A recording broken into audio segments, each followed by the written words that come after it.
नमस्कार। आप सभी का आज के आत्मबोध सत्संग में स्वागत है। हम अवधूत गीता पर चर्चा कर रहे हैं, तो ये चौथा भाग है उस श्रृंखला में। तो आज हम श्लोक संख्या 6 और 7 पर बात करेंगे। अभी तक जो हमने देखा कि अवधूत गीता के जो शुरू के 5 श्लोक हैं, दत्तात्रेय महाराज ने एक एक करके सारी धारणाएं जो है वो नष्ट करी कि ईश्वर की कृपा से ही अद्वैत की इच्छा जागृत होती है। फिर कैसे ये माया है, जगत मिथ्या है, उस पर कहा। अब जो छठा श्लोक है उसको उस पे ये कहते हैं दत्तात्रेय महाराज कि यो वे सर्व आत्मको देवे देवो निष्कलो गगन उपमः स्वभाव निर्मलः शुद्ध स एव अहम न संशय। तो इसका जो अर्थ है सरल भाषा में कि यो वे सर्व आत्म को, ये जो कुछ भी है, यो वे सर्व मतलब जो कुछ भी है वो मैं ही हूँ। और वो मैं कैसा हूँ? देवो निष्कलो गगन उपमः। तो जैसे गगन है, आकाश जो है वो निष्कलंक होता है, उसमें कुछ छू नहीं सकता, उसमें कुछ कलंकित नहीं हो सकता, उसको कुछ भी प्रभावित नहीं कर सकता, और वो सब जगह मौजूद है। और देवों को जो शब्द है यहाँ पर वो प्रकाश की तरह उपयोग किया कि वो प्रकाश के जैसा है। जैसे प्रकाश में भी कुछ कलंकित नहीं होता, प्रकाश भी जहां पर भी जाएगा और जो भी है बस उसका साक्षी है, वो उसको प्रकाशित करता है। तो जो साक्षी शब्द है वो भी प्रकाश से कई बार संबोधित किया जाता है कि वो एक केवल देखना मात्र है, होना मात्र है। वहां कुछ क्रिया नहीं घट रही है, वहां कुछ हो नहीं रहा है, वहां पे कुछ प्रक्रिया नहीं है। इस तरह से उसको समझा जाता है। स्वभाव निर्मलः शुद्ध स एव अहम न संशय। स्वभाव से ही मैं निर्मल हूँ। निर्मल का अर्थ फिर वहीं पे वही आता है जिसमें कि मल नहीं हो, जिसमें कुछ गंदगी नहीं है, कुछ बिल्कुल स्वच्छ है, शुद्ध है, वो निर्मल है। और आगे शुद्ध भी लिख दिया, स एव अहम न संशय। इस तरह से जो है वो मैं हूँ, इसमें कोई संशय नहीं है। तो वो जो मैं है वो एक मैं ऐसा होता है जो छोटा होता है, जो कि किसी न किसी से जुड़ गया होता है, तदात्म कर लिया होता है। और एक मैं होता है जो वो ये छोटा मैं जब छूट गया, जब एक तरीके से इसकी मिथ्या प्रकट हो गई, तो दो ही चीजें संभव है। एक कि मैं कुछ नहीं हूँ, ये पहला कदम है। और जो कुछ भी है वो मेरा ही स्वरूप है, ये दूसरा कदम है। इसके बीच में कि मैं कुछ हूँ या मैं कुछ नहीं हूँ, मतलब जैसे ही मैं कुछ हूँ तो वैसे ही मैं कुछ नहीं हूँ, दोनों चीजें एक साथ उत्पन्न होने लगेंगी।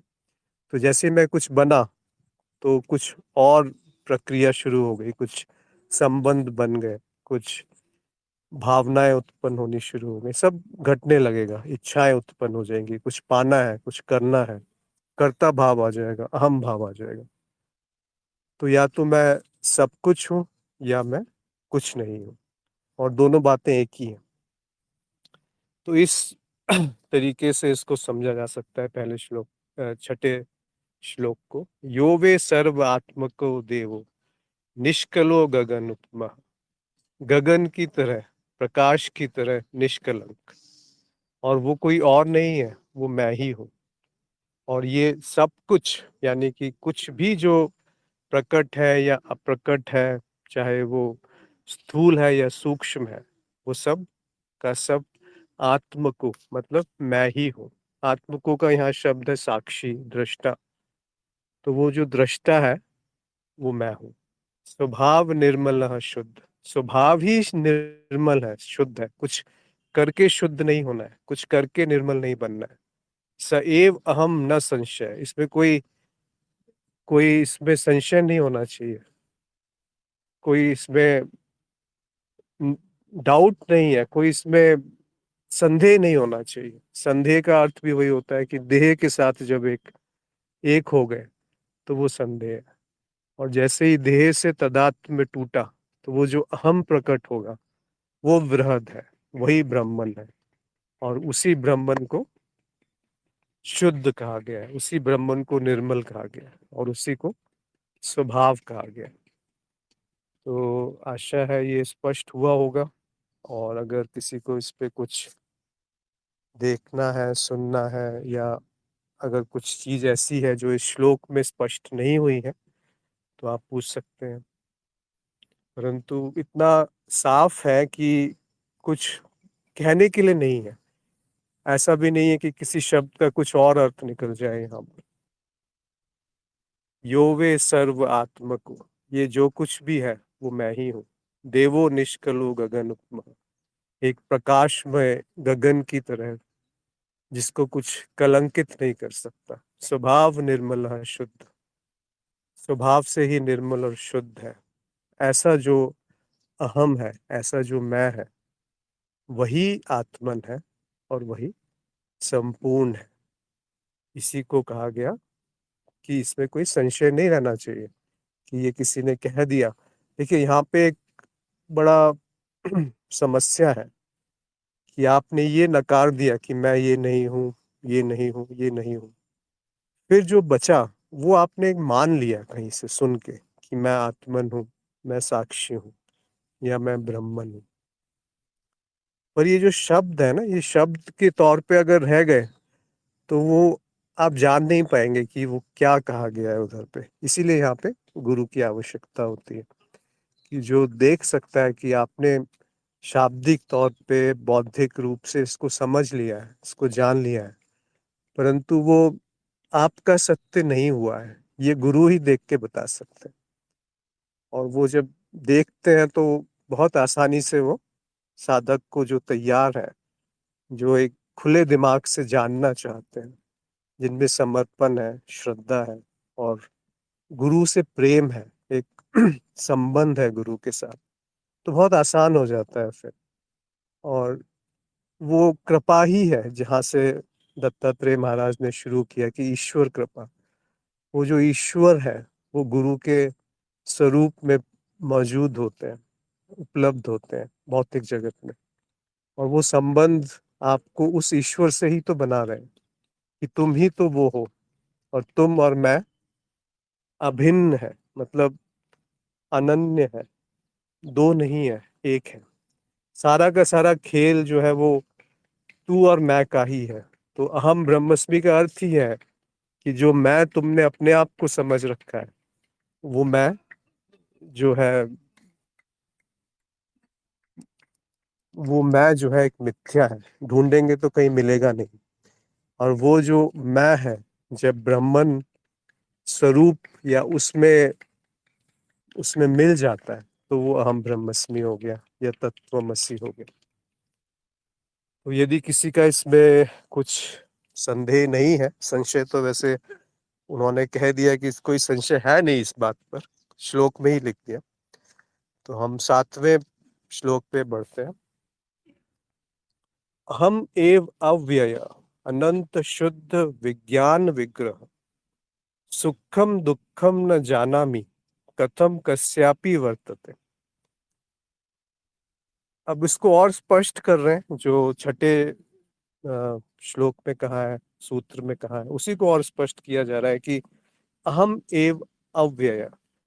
अहम मतलब अब उस मैं की बात कर रहे हैं जो सर्वव्यापी है, जो निष्कलंक है, जो गगन स्वरूप है, जो सब जगह व्याप्त है।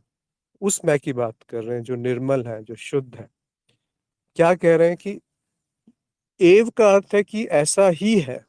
अहम एव अव्यय, अव्यय शब्द का अर्थ होता है जिसको खर्च नहीं किया जा सके, जिस तो जो आप इसकी उपमा देखना चाहेंगे तो जो बदलता नहीं है, जो अपरिवर्तनीय है, जो आदि में वैसा था अंत में वैसा है।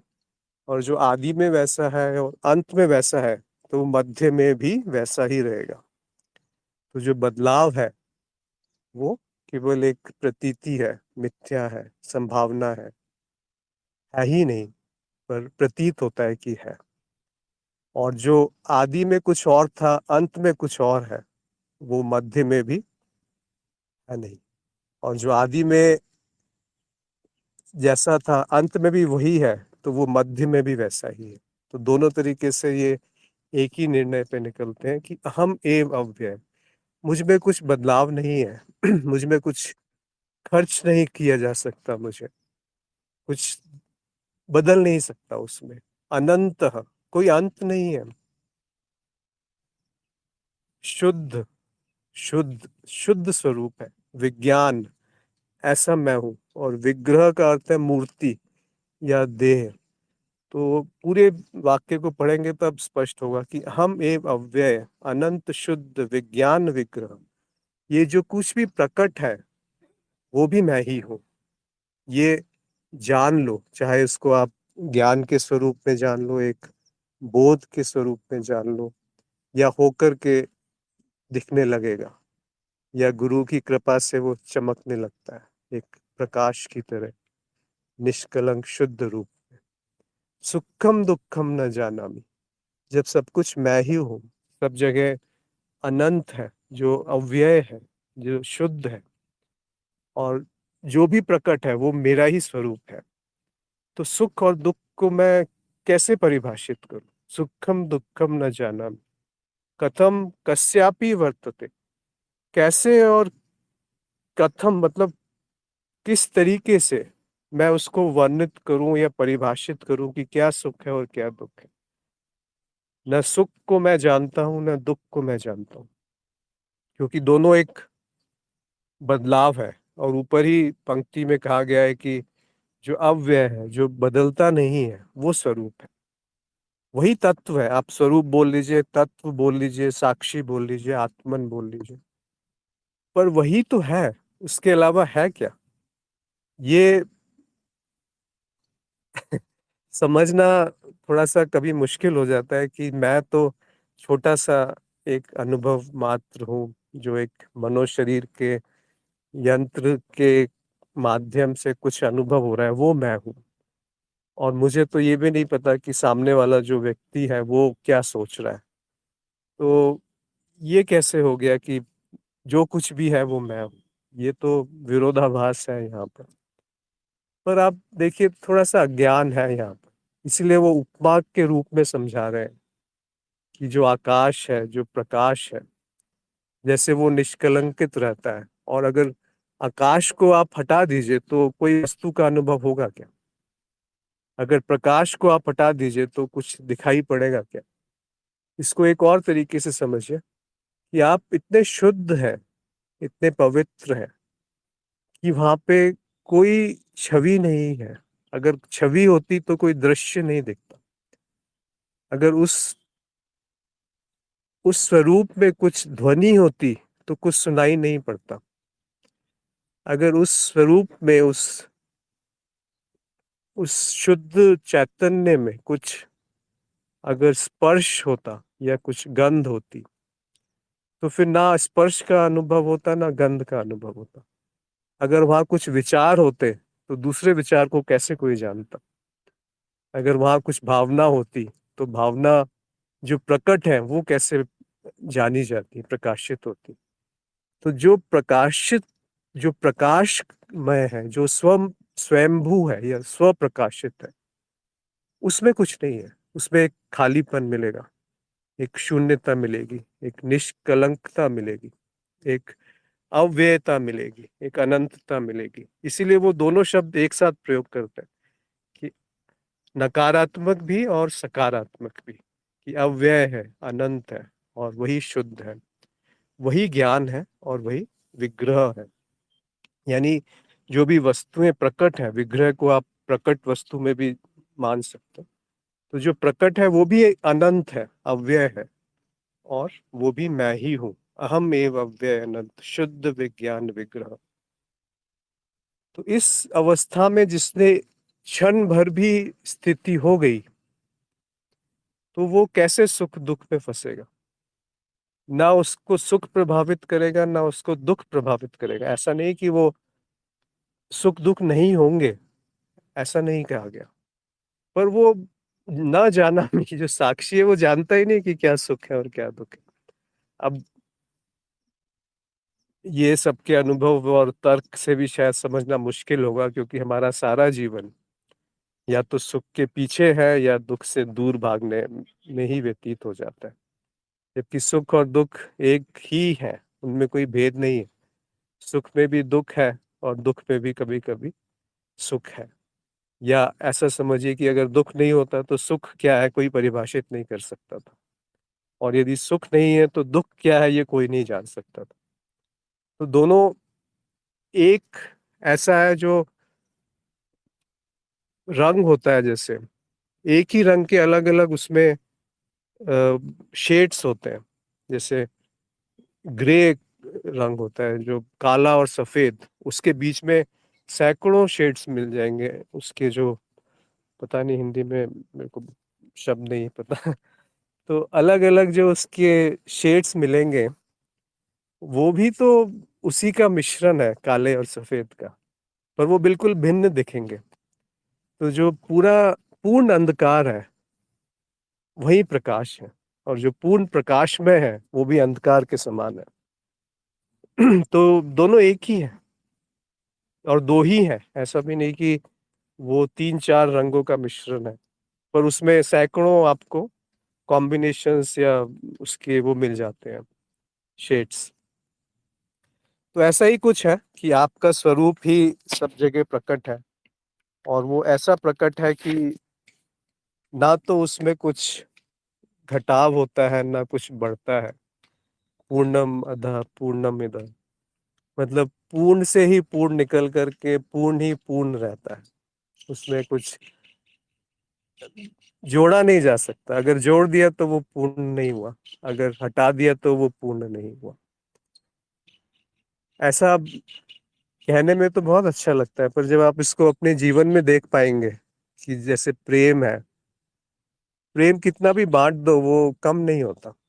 ऐसे ही ध्यान है, वो कितना भी गहराई में उतर जाए या फैलने लगे तो दोनों ही स्थितियों में ध्यान कम नहीं होता। ऐसे ही करुणा है, ऐसे ही आनंद है, ऐसे ही आपका स्वरूप है, कि जो स्वरूप जो प्रकट होने से वो ऐसा नहीं है कि वो विभाजित हो गया, और अप्रकट होने से ऐसा नहीं है कि वो किसी में समा गया। ना वो प्रकट है और ना वो अप्रकट है, और वही प्रकट है और वही अप्रकट है। तो ये बुद्धि का विषय नहीं है, क्योंकि बुद्धि भी एक माध्यम है, एक परिवर्तन है, एक व्यय है, और उसका भी अंत है। तो जब बुद्धि का अंत है तब जो शुद्ध स्वरूप है उसकी आभास या उसका रस पता चलता है। तो मुझे लगता है कि जितना मुझे समझ में आया, या जो गुरु कृपा है, गुरु कृपा से जो व्यक्त हुआ वो कह दिया। किसी को कुछ इस पे जोड़ना है, घटाना है, या कुछ व्यक्त करना है, तो आप सभी का स्वागत है। कि कुछ ऐसी चीज जो पता ना चली हो, या वैसे तो शब्द बहुत सरल स्पष्ट भाषा में लिखे हैं, पता नहीं कितने हजारों साल पुराने ये शब्द होंगे, पर कितने सार्थक हैं अभी भी। ऐसा नहीं लगता कि आज के समय में ये शब्द का अर्थ बदल गया है। क्या अर्थ बदलेगा? यो वे सर्व आत्मको, ये जो कुछ भी है वो मैं ही हूँ। देवो निष्कलो गगन उपमा, एक प्रकाश, एक आकाश की तरह जो निष्कलंक है, जिसपे कुछ छू नहीं सकता, जिसपे कुछ आरोपित नहीं किया जा सकता, जिसपे कोई उपाधि नहीं चढ़ाई जा सकती, जो निराश्रय है, जो निराधार है, ऐसे शब्द आते हैं। स्वभाव निर्मल शुद्ध, वो स्वभाव से ही तो शुद्ध है। कुछ मेहनत नहीं करनी, कुछ पाना नहीं है, कुछ खोना नहीं है, ना कुछ त्यागना है ना कुछ भोगना है। स एव अहम न संशय, वही तुम हो जो ये मैं है, जो इस क्षण मैं है, जो इस क्षण जान रहा है, जो इस क्षण प्रकाश में है, वही तो तुम हो। इसमें कोई संशय नहीं है, इसमें कोई संदेह मत रखना, इसको सुनी सुनाई बात मत मान लेना। इसलिए मनन का महत्व है कि वो तुम्हारा होना चाहिए अनुभव, वो तुम्हारा तर्क होना चाहिए, उसमें कोई संदेह मत रखना। अगर संदेह आ जाए तो उसको दूर कर लेना। और वो दूर कैसे करोगे? या तो खुद उस पे गहराई में डूबते जाओ और दूर कर लो, या फिर किसी से पूछ लो जिस पे भी आपकी श्रद्धा है, जिस पे आपको विश्वास है, जिस पे प्रेम है, जिसकी कही हुई बातें आपको समझ में आती है, जिसमें शुद्धता है। और वो शुद्धता उसके जो व्यवहारिक व्यवहार में मत फंसी कि गुरु किस तरह से व्यवहार कर रहे हैं, वो क्या कह रहे हैं वो तो देखिए। और वो जो कह रहे हैं उसमें से जितना आपको समझ में आ रहा है उसी को पकड़ लीजिए, बस उसको उसको जीवन में जांच लीजिए। जैसे दत्तात्रेय महाराज है, क्या ये कह रहे हैं, इसको आप जांचिए, अपने आप जांचिए, तो समझ में आएगा कि ये जो कहा गया है इसमें कुछ गलत नहीं प्रतीत होता। और खाली गलत नहीं प्रतीत होना बहुत नहीं है, उसको आत्मसात सा कर लेना है। एक एक शब्द जो है वो महत्वपूर्ण सा है, क्योंकि उसमें ज्यादा बड़ा चढ़ा के नहीं कहा उन्होंने, कुछ विधि नहीं बताई, कोई साधना नहीं बताई, कोई भूमिका नहीं बांधी कि क्यों है ऐसा। पर जो है वो कह दिया कि ये ऐसा है। अब जिसकी तैयारी है, जो हो सकता है सालों से या जन्मों से जो साधना करके बुद्धि जो है वो शुद्ध सी हो गई है, और बुद्धि जब शुद्ध होती है तो वो पारदर्शी बन जाती है, मतलब जो जैसा है वैसा दिखने लगता है। तो वो पारदर्शिता जब आती है, वो गुरु कृपा से या ईश्वर की कृपा से ही होता है।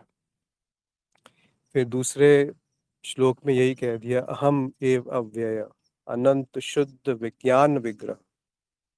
मैं ही एक अपरिवर्तनीय अनंत शुद्ध ज्ञान स्वरूप और वस्तु, और जो प्रकट है वो भी सब मैं ही। सुखम दुखम न जाना। सुख दुख का सारा खेल ही खत्म कर दिया। मेरे को पता ही नहीं कि सुख और दुख क्या होता है, तो उसके बारे में मैं क्या कहूँ? कथम कस्यापि वर्तत, क्या कहूँ उसके बारे में, कैसे कहूँ, क्या कहूँ और कैसे कहूँ? कथम कस्यापि वर्तत, जिसको मैं जानता ही नहीं। अब ये प्रश्न उठेगा कि तुम तो बहुत अच्छे रहे, तुम तुम तो इससे परे हो, आनंदमय हो, सच सतमय हो, बदलते नहीं हो, और मुझ जीव को तुमने छोड़ दिया भटकने के लिए। पहले तो अंधकार में डाल दिया, फिर संस्कार दे दिए, फिर सुख दुख में बांध दिया। तो वो कह रहे हैं कि जिसको तुम ये सब समझ रहे हो कि जो बंधा हुआ है, जो भोग रहा है, जो संस्कार में है, जो संसार में है, और जो सुख और दुख में भटक रहा है, जिसको तुम वो जो मैं समझ रहे हो वो तुम नहीं हो। तो ये सीधे बात कही गई, इसको किसी भी विधि से समझाया नहीं है उन्होंने कि ऐसा क्यों है। बस बोल दिया कि ये है, जिसको देखना है वो देख ले, जिसको नहीं दिख रहा तो वो थोड़ा सा समय और अपने गुरु से पूछ ले। अगर ज्ञान मार्ग में है तो गुरु होना अवश्य, मतलब होना ही चाहिए, एक तरह से वो अनिवार्य है। तो ऐसा है। और किसी को कुछ इसमें कहना है तो कहा जा सकता है, अन्यथा आज हम इन दोनों श्लोकों पे यहाँ विराम देंगे। इस पे थोड़ा मनन कीजिए। कोई कठिन शब्द है नहीं, और जो कहा गया है बहुत स्पष्ट रूप से कहा गया कि मैं ही जो हूँ वही सब कुछ है। अब ये मैं जो है सब कुछ है कहते ही आप मैं को शरीर या मन से जोड़ लेते हैं, वही वहीं पर अज्ञान है। तो यहाँ शब्दों की सीमा है, यहाँ बुद्धि की सीमा है, यहाँ अभिव्यक्ति की सीमा है, क्योंकि जो भी जाना जाएगा वो अज्ञान ही जाना जाएगा। ज्ञान होता नहीं है, अज्ञान का नाश होता है, क्योंकि ज्ञान भी तो मिथ्या का ही होगा। जो अपरिवर्तनीय है, जो शुद्ध है, उसका ज्ञान नहीं हो सकता। वो हुआ जा सकता है, तभी तो उस वो जान रहा है कि ऐसा कुछ है। वो इतना शुद्ध है कि उसमें अशुद्धता भी समा गई है। मतलब शब्दों में नहीं व्यक्त किया जा सकता इसको, पर हर शब्द में वही व्यक्त है। उसको भाव में नहीं व्यक्त किया जा सकता, पर हर भाव उसी का है। वो प्रकट भी है, अप्रकट भी है, अनंत भी है, और वो भी है जिसका अंत हो रहा है। तो राजीव ने एक संदेश भेजा है कि अवधूत गीता अपने आप में आनंददायक है। उस पर गुरुजी की टिप्पणियां और व्याख्या उसमें और अधिक आनंद बढ़ा देती हैं। आपके मुख से इसका व्याख्यान इसे कर्ण प्रिय बना देता। देखिए, मेरा कुछ नहीं है। मैं तो जो गुरुजी ने बताया है उसी को थोड़ा सा विस्तार में कहने का प्रयास है, और कुछ नहीं। ताकि उन्हीं की कृपा है, जो गुरु क्षेत्र है और जो गुरुदेव है। क्योंकि इससे पहले भी ये शब्द सुने थे, कुछ समझ नहीं आया था। इससे पहले भी ये शब्द कानों पे पड़े थे, पर वो जो कानों के पीछे पड़ा है, पीछे है, पड़ा नहीं है, पीछे है, वो वहां तक नहीं समझ पहुंची थी। कि वो समझ वहां पहुंच ही नहीं सकती, ये भी नहीं पता चल पाया था। तो आप सबको बहुत बहुत आभार, नमस्कार, कि आपने समय निकाल करके इस सुंदर चर्चा में शामिल हुए। एक एक यात्रा है जो कहीं नहीं पहुंचेगी, एक गंतव्य है जो है ही नहीं, प्रेम है जो व्यक्त है, और वो प्रेम ही आनंद है, वो प्रेम ही शांति है, वो प्रेम ही अव्यय है, वो प्रेम ही शुद्ध है, वो प्रेम ही गगन की तरह है। देखिए, एक एक शब्द, वो प्रेम ही निर्मल है, वो प्रेम ही आप हो, और वो व्यक्त भी है और अव्यक्त भी है। उसमें सुख दुख प्रभावित नहीं कर सकते, छू नहीं सकते। नमस्कार, और दोबारा पुनः इस पे आगे चर्चा रखेंगे। आप सभी का आभार।